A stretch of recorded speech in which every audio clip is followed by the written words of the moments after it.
पापा किया लूटैला किया दान कैला जी। पापा किया लूटैला किया दान कैला जी। पापा किया न कैला परचार दामाद घर आएलन जी। पापा किया न कैला परचार दामाद घर आएलन जी। बेटी सोनमा लूटैनु चांदी दान कैनु गे। बेटी सोनमा लूटैनु चांदी दान कैनु गे। बेटी रुपिया न कैनु परचार दामाद घर आएलन गे। बेटी रुपिया न कैनु परचार दामाद घर आएलन गे।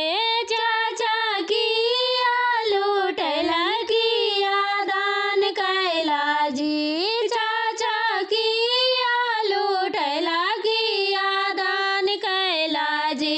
चाचा किया न कैला परचार दामाद घर आएलन जी। चाचा किया न कैला परचार दामाद घर आएलन जी। बेटी सोनमा लूटैनु चांदी दान कैनु गे। बेटी सोनमा लूटैनु चांदी दान कैनु गे। बेटी रुपिया न कैनु परचार दामाद घर आएलन गे। बेटी रुपिया न कैनु परचार दामाद घर आएलन गे। रोबखी दुलाराई तो भैया ठोकखी का पार गे। माई रोबखी दुलाराई तो भैया ठोकखी का पार गे। मैया न भीते जली धन भीते जली सीता ऐसन ज्ञान गे। मैया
दरिया